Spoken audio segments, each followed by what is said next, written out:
All too much, but You excited? Yeah, it feels good. yeah, it do feel good. I feel like I don't know. Yeah. So I would just say introduce yourself of how people refer to you as, or how do you want to be known. Okay. So hi, thank you for coming to the Black Bottom Archive Preserving Black Legacy Fellowship with the Brightmo to the World Blow Project. What is your name and what's your connection to Brightmo? My name Arnold. My family refer to me as Lil A, and my connection to Brightmo is I grew up here. You know, these my people. Everybody. How old are you? I'm 18. You 18? 18. Period. Yeah. Do you think, like, how do you... Oh, wow. I'll cut that out. How do you... I need to turn this off. How do you want people to see Brightmoor, or how do you think people see Brightmoor? Like, what are those two differences? I think people see Brightmoor as the hood. Like, I feel like people probably... I wouldn't say scared, but they cautious of coming here. You know, I hear it a lot. Like, oh yeah, you from Brightmo? You live in Brightmo? Like, it's like a stay away type of thing. Yeah. But in reality, like, you know, it's a community. Like, yeah. I feel like I haven't seen nothing. I've heard bad things, but I haven't seen nothing with my eyes like completely just like, you know, terrible about Brightmo or nothing like that. I seen a lot of good things. You know, I love that. I love the community aspect. Yeah. I feel like that's really strong. Most definitely. What do you think? Why have your parents ever told you why they moved to Brightmoor? To be honest, no, they haven't. No. Okay. No. Yeah, that's okay. When you said people are like typically scared, are you saying that like when you at school, people like, oh, you from Brightmo? Like, what are those spaces like, that you in that they just being around different people, you know, it's like with Detroit, people ask you like where you from? Like, where you from in the city? You know, you say Brightmo, people get to looking at you like, are you from over there? Like, you know, it's like like that. Exactly, you know. Yeah. It's like they give you respect. Yeah. And it's like okay, he from the hood type, you know. Yeah. Yeah, that's how it is. What would you say, like, as a fresh, just graduated from high school, and say, for instance, you wanted to build a family, build a career just in your hood? Don't think about the rest of the city. Right. What type of infrastructure, what type of decisions need to be made for you to be like happy and be like, I'm making as much money as I want to make. My kids is safe. Like, what decisions need to happen for that to be the case? More businesses here. Yeah. Like, you know, for you to be able to like, you know, support your family. Yeah. It gotta be business. It gotta be some cash flow. Gotta be, you know, different things around here. Like, you say just in Brightmo, right? Just in the hood. Yeah, you need like a bank. You need jobs. You need things to live, things to grow, you know, especially for your family. You know, you want your children to go to school. You want to work.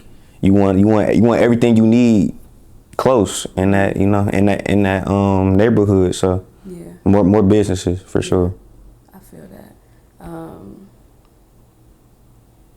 There's something you said that I wanted to bridge off of. Cause I don't think we got no clothing stores around here. Yeah. They need to put a Foot Locker over there or something. I don't know.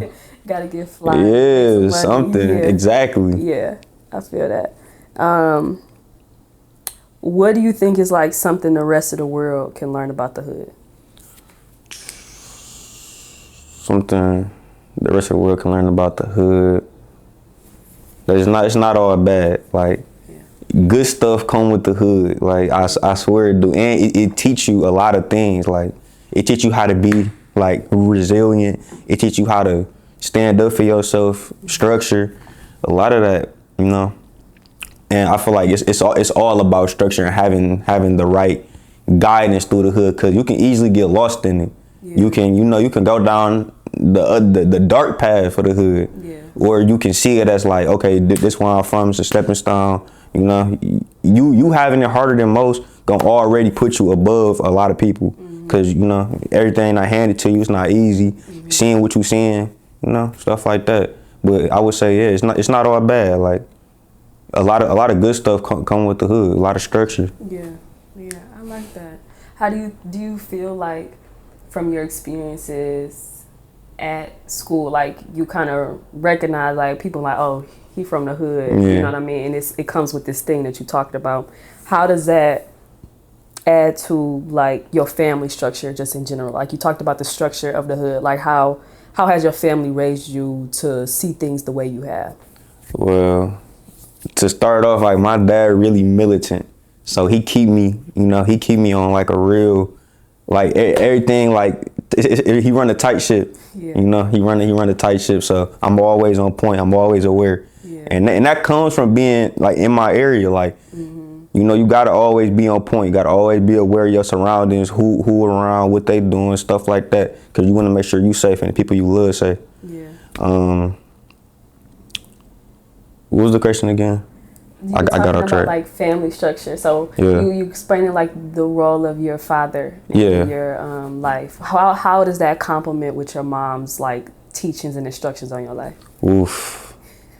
Sometimes they bump heads, but I'm not gonna lie. It's like it's a joint thing because like my dad, he has a lot of like it's a lot of tough love. Yeah. And my mom has a lot of like love. Like in general, it's just like it's warm. Yeah. You know. Yeah. So I get both. You know, like my dad, like he always tell me like I mean he raising the man. Like my mom is too, but it's like my dad knows.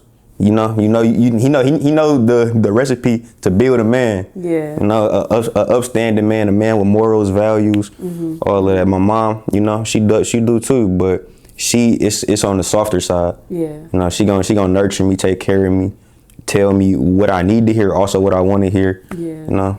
Yeah. So it's like balance. Like exactly. Yeah. Kind of thing. Exactly. Yeah. What do you think? Have you seen like similar? Or how about I'll ask it this way. What experiences or things that you know about your pops, like, make him teach you the way that he teaches you? Like the tough love that he give you?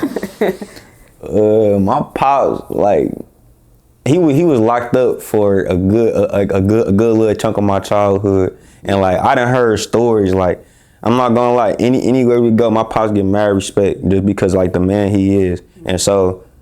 Him seeing that you gonna respect that on a whole different level. Right. You know, growing up seeing like everybody love my dad, everybody come to my dad, like and you know, I just know he a man, like he stand firm. Like I ain't never seen my dad fold on no occasion. Like that's who I look up to. That's who I aspire to be like. Yeah. But you know, certain things just make you respect and it make you listen more when the person been through stuff. Right. You know, like I'm not gonna lie, like cause like I know my dad from the block. Like I done heard stories. You feel me? Like my uncle, everybody be bragging on my dad. he did this, he did that. Like you know, I know he did some time, all that. But at the end of the day, he's still a dad. Like you know. He still, I ain't, the only time I went without him when he was in jail, but he came back like, you feel me? Like, exactly, literally, you know? So I respect that. Yeah, do you remember that time? Yeah, I do. You do? Yeah. How old were you? I had to be around like 8 or 7, something like that, yeah. Cause I remember like my auntie, she passed away. I got her name tatted on me. Do you? Yeah. Okay. But I remember we had surprised my dad when we went to go pick him up. He didn't know I was gonna be there. He asked for my auntie to go get him, and then I had stayed the night at my auntie house, and then we had went to go get him the next day, and I had ran to him, hugged him, all type of stuff. Yeah, I remember that vividly. Yeah. Yeah. That's beautiful. What was your auntie's name? Angela. Yeah.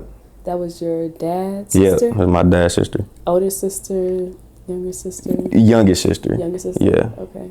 How was y'all relationship? I I'm not gonna lie, like that was my favorite auntie on my dad's side. Like she used to always take care of me, always. Like, cause like I said, my dad was strict. Like he ain't really play no games. So like, I ain't gonna lie, I was bad. When I used to get in trouble, it wasn't no sparing. Like you feel me? You did what you did. You gotta pay the consequence. Like my auntie, she tried to save me so many. She did save me so many times. She did. Yeah, she could calm him down. Exactly. Yeah, she was the only one though. Like my auntie, and he got 7 siblings, and she really the only one he listened to. He like okay, you know. But yeah, man, she used to always look out for me, just like take care of me. Like when I remember one time like they was all going to Orlando Studios or something like that, Universal, and like you feel me, I wasn't going, but my auntie was like, no, he coming with me. Like I got it. I'm paying for everything. He coming with me. And so you know, I love her for all of that. Like I remember all of that, all the good times, everything. Yeah. Where did your dad fall in his 7 sibling structure? She was the second oldest. Okay. Yeah. Okay. So he already had that exactly responsibility and stuff like that. Does he had like brothers and sisters? He got one other brother, but the rest is all girls. All girls. Yeah. Wow. Yeah. It go. It's my auntie, then him, then his brother, then the rest is all girls. Okay. Yeah. So he already had that, like he got the nurturing side. Exactly. Big bro. Yeah, exactly. Asha all the time. Most definitely. But like he also just had to be the big brother and protector of his clan, like exactly his group. So yeah. That my next question was gonna be like a favorite memory with your auntie, but I feel like I instantly got to it. Yeah. No, that's good. That's good. How old were you when she passed? Ooh, I had to be around like 14, 15, something like that. Probably 16. Yeah, a couple years ago. Yeah. Would you, were there's like certain things that you leaned on when she passed that helped you like grieve? Well, grieving is a process, right? Yeah. So we never like be done with it. But is there certain like music or like anything that was like helped you like cry or feel it, or just helped you just like, you know, stay in the moment with the feelings that you did have? I'm not gonna lie, music play a big role in everything I do, especially like when I'm hurting, like grieving, stuff like that. Most definitely. Yeah. Is there certain songs that you want to mention? You just say music as a whole. Yeah, I mean, but I remember listening to Lil Durk though. Death Ain't Easy. Yeah, like that for sure. Yeah. Well, that's beautiful. My condolences to her. Thank you. Yeah, no problem. I want to talk a little bit more about like what it means to be a black man from a hood like that we are, right? And like certain opportunities and privileges and conversations you get to have. Right. There's this book that I've been reading that really has been helping us develop the idea of what the healing center is going to be. And it talks about like comparing healed families and healed communities across the world, but only comparing black families to each other, not comparing us to white families and what they're doing, right? And one of the biggest key indicators was not co-parenting, but having a black father in the home, right? Like I got to see my son what shoes he decides to wear that day. I got to see how he you get to see. Almost, I feel like a lot of fathers can almost see when their son starts to like a girl. Yeah. It's like, oh, you paying a little bit more attention in that bathroom, And so I want to talk a little bit about just what that is for you, but also like there's a certain idea of who you're going to be when people say you from Brightmo and you're a black male, right? How have you like confronted that identity, like of being I'm not in the streets, because you had a pops who did that, and you know the stories and you know how that road went for him. How are you feeling like internally, even if you don't know exactly what you want to do, how are you internalizing like that's not what I am, I'm this, or like understanding that this is a part of who I am because my pops did it, but I'm reversing the curse? Like I don't know, I'm giving you responses, but I really just want you to to be honest, like don't get me wrong. I can, like, can we cuss or no? Huh? Can we cuss? Yeah. Okay, yeah. Like, I still fuck up from time to time. I catch myself doing shit like that my pops didn't set out for me to do, but I always jump back on track. Yeah. You know, because I want better for myself. Yeah. You know, it's not really about like, oh yeah, because he did it, I don't want to do it. Like, I see a whole different vision for myself. Like, I don't see myself in jail. I don't see myself dead. None of that. I see myself with a big family. I want a large family. Like, I want 8 kids, 9 kids, something like that. Yeah. Like, I see myself living like a long life, healthy, having fun, doing different things. Like, I'm not too caught up. I'm not too caught up in the streets or what they doing out here, because I see how it ends. Yeah. Like, genuinely, I see how it ends. I done seen it a lot. So, you know, just being out here, knowing people, like my man's he doing 2 years right now for armed robbery. I was with him every single day. Wow. We played football together. He was over my house, everything. He went to jail for armed robbery. He didn't have to do that, but that's the path he chose. You know, that's my brother. I love him, but I tell him every time he called me, like, you feel me? You didn't have to do that. Like, we could have been here. Accountable. Exactly. We could have been here chilling, like making money, doing whatever. You know, just like seeing things like that. It draws me away from it. It might draw some people closer. Yeah. But no, that's not the life I want to live. That's not, you know, that's not who I am. And I feel like people get that confused with like having respect. People feel like, oh yeah, I gotta go kill him, or I gotta go do this, I gotta go sell this to get my name so people can respect me. You don't have to do that. I don't have to do that. Yeah. Cause like, you know, I can walk through the door. You can tell I'm a stand-up guy. Like, I don't gotta blow his head off or do none of this or act like this or none of that. Yeah. But yeah. That's real. That reminded me when you said that was what's that Drake song? He said, I wasn't made for no casket or no prison cell. Every number doing title like I'm Miss Adele. You feel me though? Like, you feel me? Yeah. I'm not. No, that ain't my path. Yeah. At all. I think that confidence is just like everything you need, you know, to like shine your light and be bright. You know what I mean? Exactly. What do you think is the driving force of like? I think first of all, when I talk to men, especially about dating, respect is a prerequisite.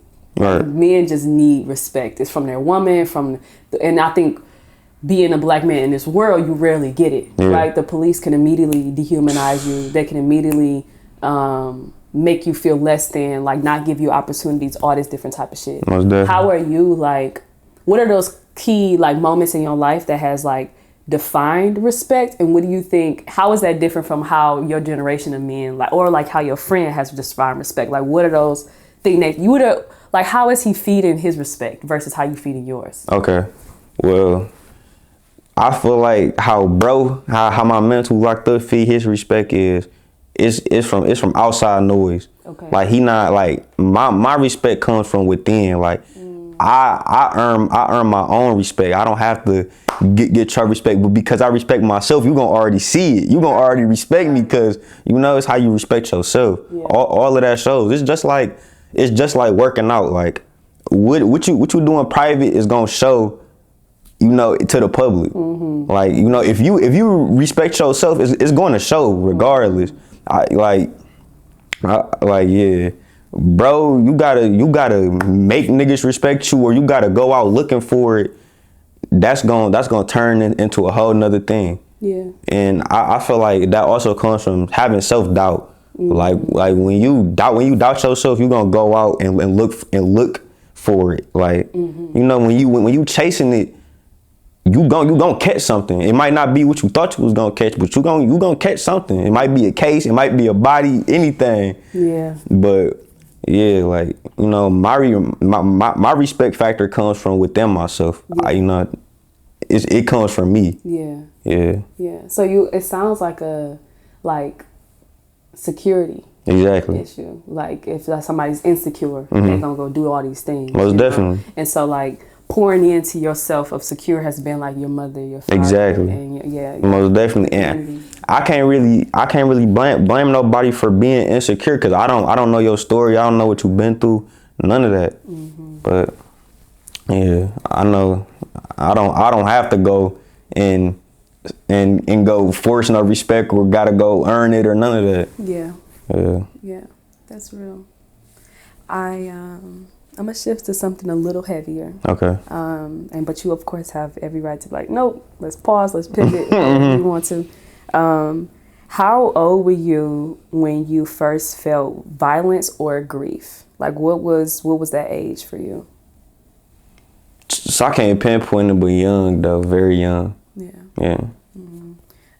Like too young to actually process. Yes, most definitely. Yeah, that's real. Do you want to like speak on it or like speak on how you are processing it now when you reflect on it? Violence or grief or both of them? Both, however you want to. All right, so violence, like I'm gonna say myself, I know I'm very desensitized to violence and how it affects me. And I know a lot of people, you feel me? I run with a lot of people I be with, and a lot of the world is like, you know, the same way. Yeah. Because I'm not gonna lie, social media plays a big factor. Like you can go on Twitter, you can go on Instagram, see somebody head getting chopped off, blown up, shot, anything. And then especially living, you know, where we live at, we go to sleep to gunshots, like you feel me, constantly. And you know, just being around Detroit, like you gonna see something, you gonna see some violence. So it becomes like regular. Sad to say, it becomes regular. Yeah. And grief, to be honest, like I don't know. I'm still stuck on that. I don't know. I process grief a little different. Like I might not cry in that moment, but it hit though. Yeah. You know, and I'm not somebody that get over stuff fast, especially when it's close. Like, you know, if I actually loved you, if I actually like you, if we was like this, and like, you know, that grief gonna hit different, and it's gonna hurt for like for a long time. Yeah. So yeah. That's so real. I feel like, and I felt much more comfortable once I learned that grief, for the first 2 years you're in shock. Like you don't even realize. Dang, for 2 years? Yes. And so after Mr. C died, I had like moved to New York. I'm kind of like almost like the beacon of hope for my family. It's like, okay, at least somebody got some good shit going on. Right. You get what I'm saying? And so I didn't realize what I was holding, but I also got to work for his favorite show. So I just felt like I had no other choice but to be happy. And I was. I'm not saying I wasn't. Right. But when I tell you this year, I've been crying.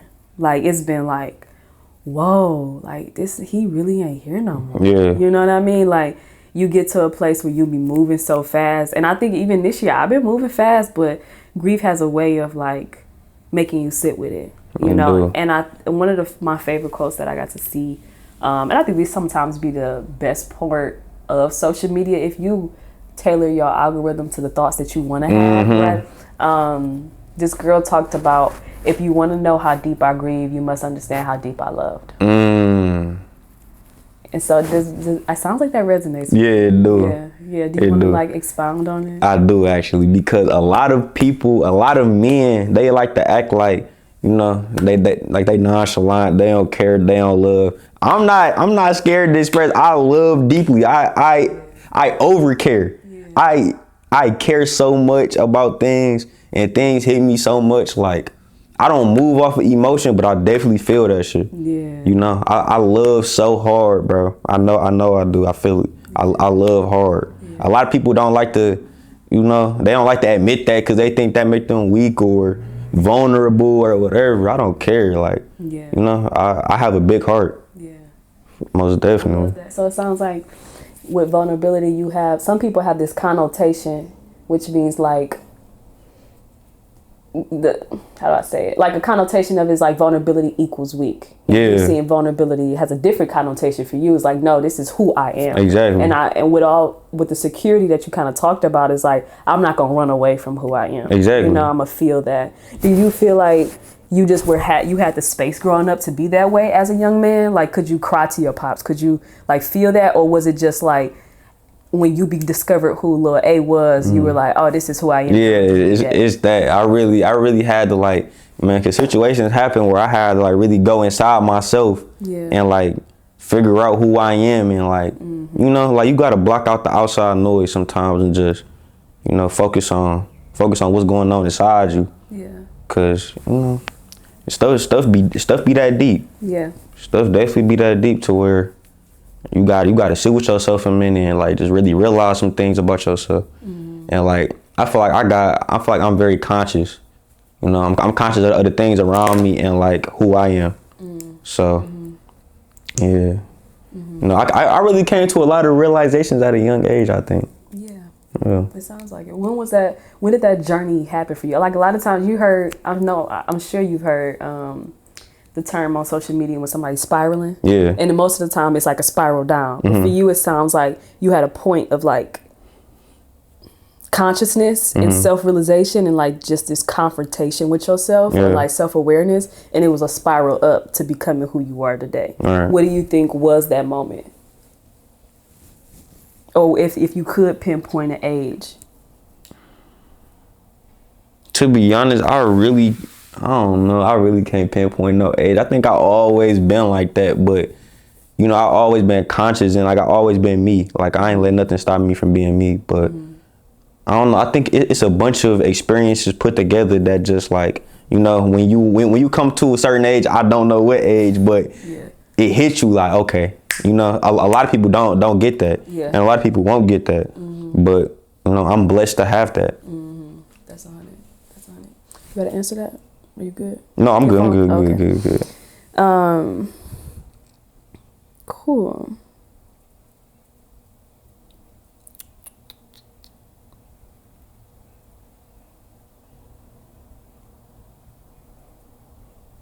So let's say you have a experience that you didn't plan for your life, right? Life happens. One of my favorite things that my big brother tells me is like, you can be a good driver, that don't mean you ain't gonna get hit. That's a fact. It's a fact, That's right? a fact. Like I could be out here on the road doing exactly what I'm supposed to do. That don't mean that like the community around me is not gonna affect me, right?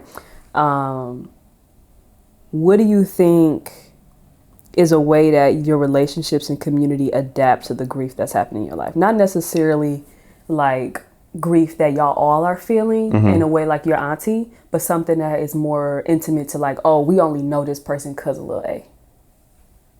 I feel like my community do a very good job in that. Like, you know, I feel like we like for the most part we all got one heart. Like we all love each other, so we all feel what the next person feeling. Yeah, like empathetic. Exactly. Yeah. Like even if you know you didn't know them or you didn't have no conversation with them or you didn't never meet them, you love the next person enough that's feeling that. Yeah. To you know feel some empathy for them, you know, and it can affect you. Yeah. So I feel like that happens for you. Most definitely. Yeah. And what are those? How do you see it in action? Well, people checking on me, people loving on me. You know, people I haven't talked to in a minute, reaching out. People like, you know, people who I don't hang with, spending time with me. You know, stuff like that. Yeah, that's what's up. It's like words of affirmation, quality time. Yeah, it's like those things. Most definitely. That's what's up. So we talked a lot about grief, and it sounds like, and also this term PTSD, which I'm sure you've heard of, post-traumatic stress. Right. But a lot of times people don't talk enough about post-traumatic growth. Like there's a whole, so like the where my parents got married as the butterfly garden, and the butterfly is a very strong metaphor for how we see Detroit, how we see our hood. Is like the caterpillar is just a caterpillar on the ground feeling like, dang, I ain't never gonna fly one day, right?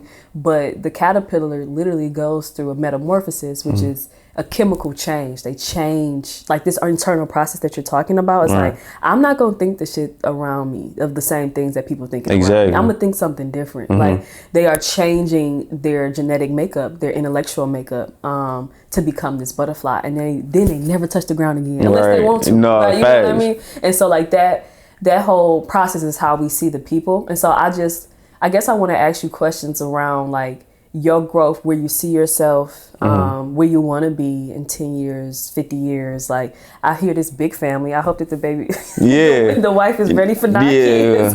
But I think, I mean, she don't gotta be ready right now. We're not. No, she don't. Wait, why? Side note, why did I tell? I asked Asha yesterday. I said, twin, can I have kids and get married? She said, absolutely not. And she was not playing. She said she's not sharing. But she's not. She sounds like Asha. So I was like, Asha. You do. I told my mama that this morning because she's been so like, I want grandkids. She said she's the enemy. I said, Ma, she's 7. She is not. How about she's the enemy? Right. I said me and Asha on the same page. Man. But yeah, like, tell me about when people calling you Big A. Mm-hmm. You know what I mean? Like, what is Big A, Big Lil A doing, and what do you? Even if you don't know exactly, like, what are the feelings, the thoughts you have every day? The thoughts I have every day are, to be honest, like, I feel like I'm very family oriented. Like, I feel like, but without family, there's nothing. Like, you know, if I didn't have no family, I wouldn't be complete. Yeah. You know, like, somebody to come home to, people to love, like, wife, children, grandma, grandparents. Like, I love my grandparents so much. I love my family. Like, there's so many amazing people in my family. Like, I just feel like, yeah, like, I would be a family man. That's like highlighted for me. Like, you know, top 3, not 3. Yeah, exactly. Yeah. Or 2. You feel me? So that's so rare to talk to an 18-year-old male and be like, what do you want? And they're like, a family. I want a family. But it shows, like, when you are, despite how you may feel of, like, you know, our parents, they don't know everything. They're not giving, like, a manual on how to be a parent. And it's probably like, I haven't been blessed to be a parent yet, but it's the hardest thing probably on the planet. Yeah, most and the definitely. most important thing. But, and despite how you may feel about how the structure is, you're still like, I want to do this. I want to do it a little differently. I want to do it better, but I also want to do it the same. Most definitely. You know what I mean? Yeah. And I think that's beautiful. Yeah. Tell me, like, what are some things that you daydream about? Some things I daydream about, to be honest, like, I daydream a lot about, like, just being free, like, being free of all the noise, all the bills, all the problems, everything that's going on in the United States. Like, I just want to, like, go somewhere. Like, I want to go to Jamaica and just, like, drink coconut waters on the beach and like, just chill. Like, I want to surf. What else do I daydream about? I daydream about stuff like that, like being rich and being, like, all of that's cool. That's cool. Like, of course, like, you know, you want the money, but people don't realize what they want the money for, though. Like, I just want a lot of money. Y'all just want millions. I want the freedom that comes with that, you know? Like, it's like that's the end goal, being free. Not having to worry about nothing, making sure my people straight, making sure I can get up and do whatever I want to do, or my wife want to do this, she can do this. You know, stuff like that. Like, we want to go here, we can go here. It's not no problem. Right. That's why I want money. And yeah, that's what I daydream about. Just, like, being able to do exactly what I want to do. Like, oh yeah, you wanna go to the Bahamas right now? We can go to the Bahamas and surf and chill and you know, whatever. Yeah. Freedom. Exactly. If you would give one word for freedom, what would it be? Or, like, a definition outside of the example you gave. Like, if you would say, somebody said, Lil A, tell me what your meaning of freedom is. Tell me what my meaning of freedom is. I don't think I've ever thought about that. My meaning of freedom.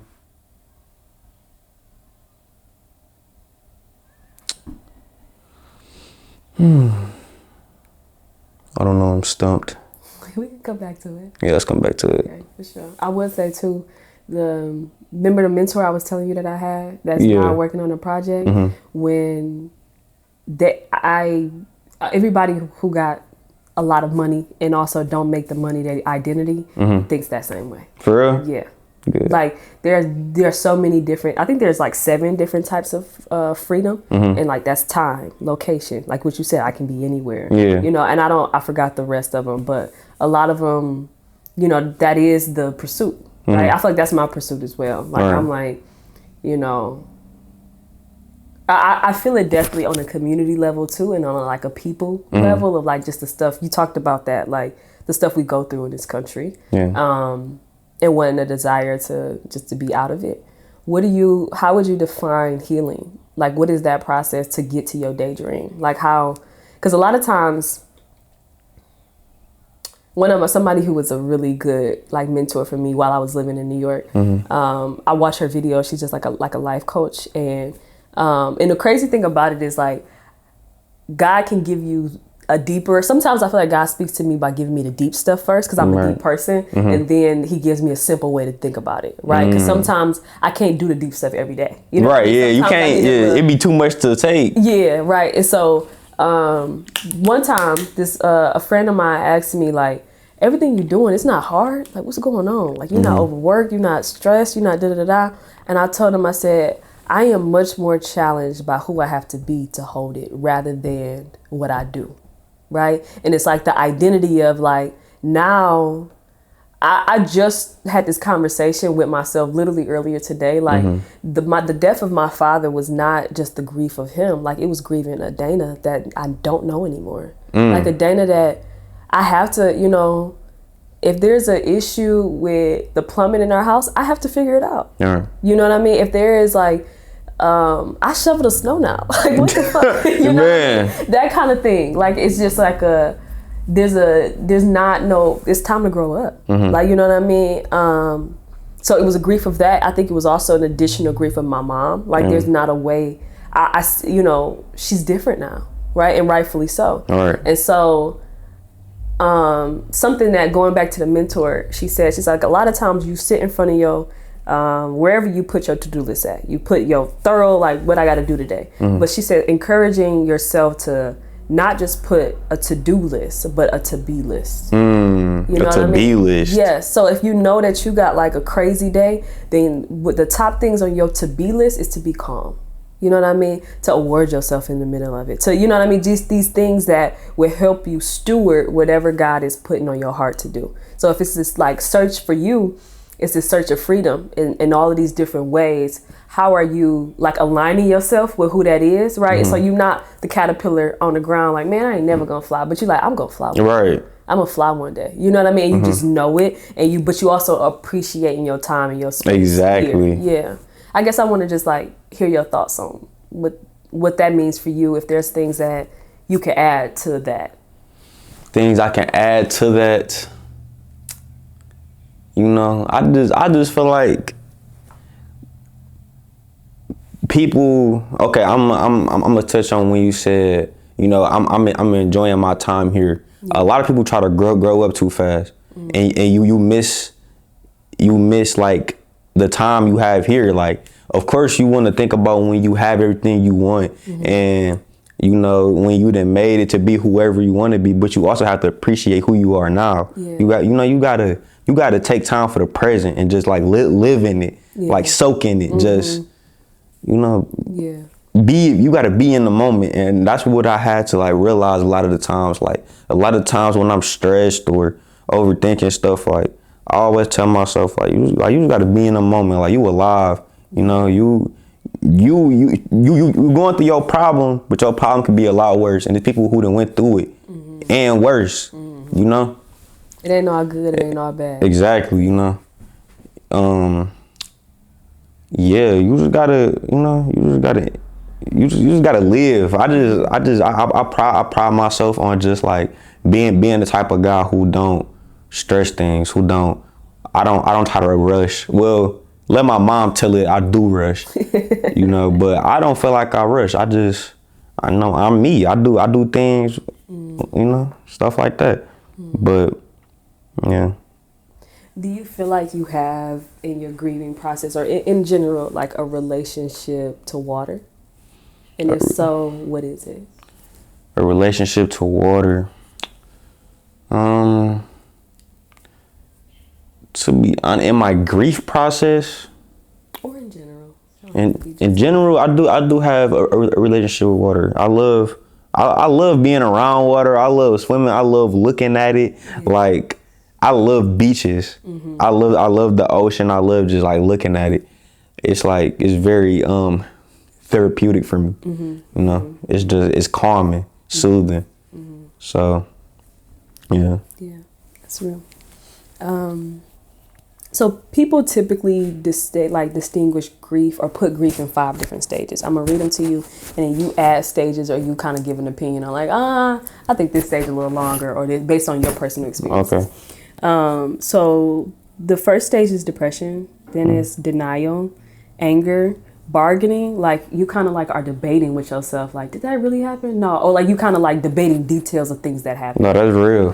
And then the last stage is like accepting what happened. Yeah. I don't know. I'm kind of with the depression part. I feel like it's very easy to slip into depression while you're dealing with grief. Yeah. But I look at it a little differently. Like I'm like when I'm dealing with grief, I don't think it's no depression. It just be like a shock for me. Yeah. I don't know how nobody else grieves, but how I grieve, it just be like damn, like, you know. And then it just, I don't know. To be honest, I don't know. I be out of my head for real. Like I don't really be too much like, it's like damn, I go away for a little bit. Okay. Like I don't know how to like further go into that, but like shit, just recently, like man, it felt like I wasn't even like damn near controlling my body for a little bit. Like I was just moving through shit, like, you know, it was just like a what is that called? Disassociating? Yeah. It's that shit. You would add that as a stage. Yeah. Like not really here for real. Exactly. Yeah. Most definitely. Hell, I would add that as a stage for sure. But bargaining, that one stuck out to me. Really?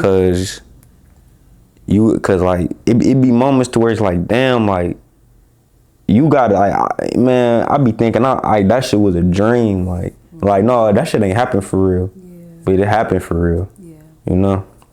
But I agree with that one. And anger, for sure. What's the other ones? Denial. Which kind of seems like it goes into bargaining. Yeah. Like you kind of are debating about that. And then acceptance is the last one. Yeah, I ain't that far yet. I don't know. I don't know about the acceptance part. I don't know who is that. Yeah, you know? Facts. Yeah. I think sometimes when we define grief in like all these other ways, like sometimes grief can be like somebody who's still here, like you're grieving a relationship. Yeah. You know, and I feel like I get to the acceptance part when it comes to like, dang, I really wanted to stuff you know like that. I mean? Yeah. You added a stage to grief, which is like dissociating. And you said that recently that's something that you like been doing or realizing. Can you tell me a little bit about why? Okay, so what's going on? Yeah, recently one of my brothers passed. His name Uche. We went to school together, 9th grade through the 12th grade, played football. My brother hung out every day, did everything. Yeah, he recently drowned at a lake. So yeah, that's why I've been disassociating. Yeah. What I'm sorry to hear that. That's really hard to feel and deal with. Were you with him? I was. You were? I'm so sorry. I feel like it also is like hard because there are so many different ways that people think young black men pass away. You know what I mean? And like what could have happened, and when you just like, I don't know, I guess just trying to have fun. Yeah, it was crazy. Like, you know, ain't nobody expecting to hear like, you know, somebody drown. Right. Like that was just it was so crazy. Especially like you said, we was there to have a good time. Like it was a regular day. Yeah. Like it was hot, going to the lake, chill, like, you know. Yeah. Then, you know, shit just did a whole 360. What would be like some of your favorite memories? Some of my favorite memories. Huh? His name's Uche? Yeah, Uche. Yeah, man, he was African. That was my dog. Uche. Some of my favorite memories is him trying to get us to try African snacks. Okay. Man, you weren't having it? At all. I'm like, bro, I'm not eating that. Where was he from exactly? He was from, I think it was called Lagos. Lagos? Okay, Nigeria. Yeah, not Nigeria. Mm-hmm. Yeah, but yeah, man, that was my dog. We had so many memories. I remember, man, cause we went to this gym. He actually put the whole group chat onto this gym. It's called Edge Fitness. Okay. It's in Westland. Mm-hmm. But yeah, like, bro, my dog was working out every single day. He was ripped, like, bro, Uche, bro, man. He didn't play about that gym. His fitness. Yeah, bro was on top of it more than anybody.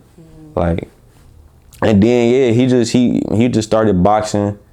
He started getting closer with God, Jesus. He was at church every day. He wasn't even going just on Sundays. He was going every day. Wow. Yeah.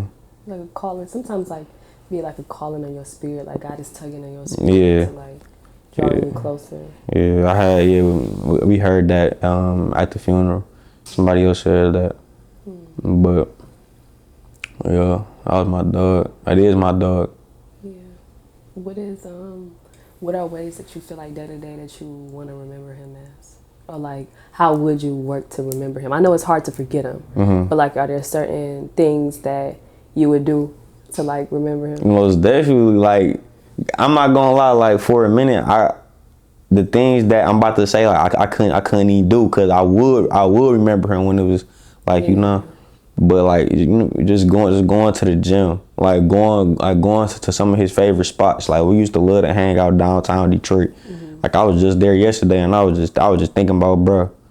You feel me? Then just like just like hanging out. Like that was my dog.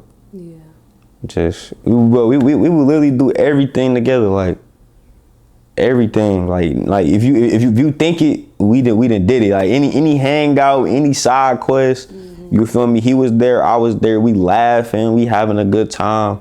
You know, everything was always everything, and like we always had each other back. Like we used to always crack jokes on each other. All this, like that's everybody. But like at the end of the day, when it came down to it, like we all had each other back. Most definitely. Yeah, like a real best friend. Exactly. What though? Sometimes y'all don't use the word best friend. No, that's my brother though. Right. That's my brother for sure. Yeah. Well, it may be too soon to ask you this, but I think a lot of times endings bring about new beginnings. Do you think that there has been something new that's entered your life since his passing? Because when was it again? I forget the date, but it was in June though. It was early June. Yeah. Early June. I forget the date. That's okay. But yeah, it was this month. But what was the question? Just like, has something new started? Like sometimes, I guess some examples I'm thinking, I don't want to force it because it can be, it could be no, or it could also be like time is revealing what the new thing has been. I don't know, like maybe closer relationship with his family, or just like seeing life differently, or do you feel like you kind of just still like in emotions of like, damn? Yeah, I'm still like, damn, that shit hit me every day. Like when I be by myself, like I be crying, like, cause that shit still, it hurt, like, you know. So I'm still like, damn, I ain't seen no new beginnings or nothing like that yet, not yet. Yeah. That's good that you cry and you let it out. Yeah. How would you think, like, if there are differences? I know it's hard losing somebody in general. The feeling of like losing your auntie and then like losing a friend. How would you weigh them in your world? And not to like compare them, but what were some things that were different about this grieving process versus the former one? Shit, I'd say like being there, like, you know, like being there, and it happening so suddenly, like nobody could have predicted that. If you would have told me that would have happened, I would have like blew you off. I would have like get out my face, like, you feel me? Don't say that. Right. But like with my auntie, it was kind of like, you feel me? It was time. It was like, okay, like, all right, she not doing good. Okay, so you feel like it was a gradual. Yeah. You were preparing for it almost. Yeah. But still, like, I wasn't even prepared for that shit, because it was like, you know, she not doing good. First it started off with she's sick. Then it progressively got worse. Yeah. But I still wasn't even prepared for that, you know. But yeah, it was definitely, it was time in between it versus it happening, you know, just like, yeah. Yeah. That's true. But no, that shit, it hurt. It damn near hurt the same. I ain't gonna lie. That shit hurt. It's just that feeling that comes like in a pit, like in your stomach, and like also at the bottom of your heart at the same time. It's like all through your body. Yeah. That's real. Are there things that, I know you were saying community and family are very strong, but I definitely consider you like a little brother to me. Are there things or ways that you feel like you want people to show up better, or not better, but just show up in certain ways? It's like, I would actually appreciate this while I'm going through this process. To be honest, no. Like, I consider anything anybody do as a plus. Like, you know, cause don't nobody, like, you know, you don't have to do anything. You don't have to feel no way for me. You don't have to say I'm sorry. But if you do, like, I count that as like, oh, like, you know, thank you, like. But I don't think, you know, it's no way nobody should have to react or have to do anything. I feel like I feel that, but I press against it sometimes, because I do think we have a responsibility to carry for each other. Yeah. You know what I mean? Carry and care. And so, but I also understand that when you kind of put that expectation, sometimes life be lifing for so many people, and it's hard to carry with them. Exactly. You know what I mean? But I think, like, one of the richest things about being from Brightmoor is the community, the people, you know. So I think it's a healthy mindset to have, what you're saying. But I also think, like, it's cool to have like a responsibility of like, no, I got you. You know what I mean? It is most definitely. But like you said, like, people, you never know what's, damn, I'm tripping, my fault. But I had raised my hand. No, do you think? But like you said, life be life for a lot of different people. Like, when that happened, like the world stopped for me. Right. Like, you know, like everything is stopped. But I was saying, like, for everybody else, the world kept going. Like, it was just, damn, I'm sorry to hear that. Yeah. Move on. Yeah. And, you know, like, it's not in front of them. Exactly. They didn't see it, be there. And exactly. Stuff like that. So you just gotta, you can't count that against people, because you wasn't there. You didn't have the connection I had with bro. And that's not to say like, oh yeah, you wasn't, you know, that's, you know, it's just, you know, it's just that. Yeah. You gotta be there for yourself and be there for the people, and anybody else who is there for you is a plus. Right.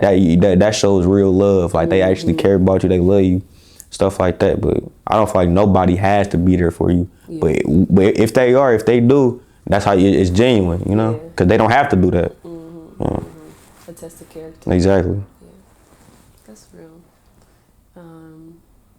What role does boxing play? First of all, when I found out that you boxed, I was like, what? When you find that out? I think I was in your garage and I saw, do you have stuff in your garage? Yeah, I got all the belts up. Yes, I was in there like, what? Who are these belts for? And so I just was a little, that probably was maybe one of the times I did your hair, or one of the times I should ask me to come over. Yeah.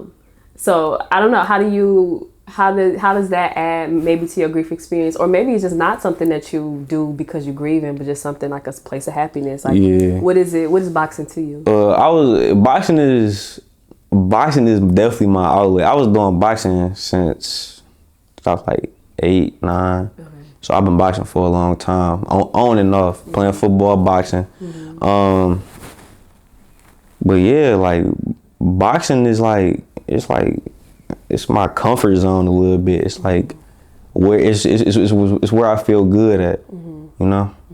And to be honest, like growing up, I had a lot of like anger. I had a lot of problems in school, you know, fighting, being mad. That's why my dad put me in boxing, you know, football, boxing. Wow. So he like saw that and didn't see it as a bad thing, but like poured into exactly. You know, you gotta place that. You gotta, you know, you see that energy, you see that frustration. You gotta put that somewhere. Because if you try to push it down or make it negative or suppress it, exactly, or suppress it, you know, explosions happen. But no, like, you know, you gotta have your outlet. So boxing was definitely my outlet. You know, yeah. I didn't know you was fighting. What was you fighting for? What you mean? Like, why was you fighting? Oh, in school? Man, I was bad as hell. Niggas was trying. Yeah, niggas was trying me. I had curly hair. I was light skinned. Yeah. Niggas, they think y'all soft. Hey, shit. I'm the opposite. I'm the opposite. No, I just got in. I just had to put hands on somebody. What was it, a few months ago? I was up at Rouge Park. Okay. Playing basketball. Stole on him. Dropped him. I don't play. That be folks' problem. Like, I feel like an ass whooping to solve a lot of the world's problems. A lot of people never got hands put on them, so they think they can do whatever, say whatever. Nah. It's not happening this way. Yeah. But yeah. So boxing is definitely my outlet. I love it. And you also, it's like you're not outside looking for fights. No, a way to like most do it, definitely organize it. Also, if it come up, then like you feel me? If it come up, it come up. Yeah. You chose this, but you know, like something my dad told me. He was like, always try to be the peacemaker. Never be the one who's, you know, starting agitating it, you know, because you know what you know at the end of the day. You know to be the bigger person. You know that, you know, not to be that negative force, and we can become a nigga moment. Cause nigga moments is real, and they happen so fast. Fast. So you gotta, you know, you just gotta know. You gotta know what you know. That's a beautiful balance of like, I love how you've been able to like talk about your dad and like learning him through you, of like him being like seeing, okay, my son is defending himself. Let me teach him how to do it. Let me put him in something that can support it, but also let him know that this is not the only way to solve your problems. Like, you can also do it with your words, and you can, you know, that's so rare and beautiful. So yeah, I guess I'll just ask like 2 more questions. Tell me, what do you want people to remember Brightmo for? I want people to remember Brightmo for just being a loving community, like all the kids, like it's a school right in the backyard of our house, like do you be hearing like lunch and stuff every time? I hear the bells, bro. Yes, so please come to the front office, like bro. Why do y'all have outside speakers? But like the parks, like the love, I like it be people feel in the streets, that the parks everywhere. Like I want Brightmoor to be remembered as like a plentiful place. Like a place that you can come with your family, not with your family, but like where your family is at, and you know, just like have fun, chill, be around your people. Feel protected. Exactly. I love that. That's the first time I got that answer. For real? Yeah. Tell me, what do you want to be remembered as? What do I want to be remembered as? That's a good question. What do I want to be remembered as? To be honest, I want to be remembered as like a stand-up guy. I want to be a guy who stood on everything he said, stood on his morals, stood on his values, you know, and not to like put myself up with nobody, but like I love how people remember Nip. Like, you feel me? Like, it just seemed like he was such like a genuine person. Right, without even meeting them. Exactly, without even meeting him. But he also had that like real nigga energy. You know, yeah. it's like, you know, I'm from where I'm from, but I'm still educated, but I'm still that guy, but I'm still loving, compassionate, stuff like that. Like He's multifaceted. Exactly. That's how I want to be remembered. I love that. Thank you.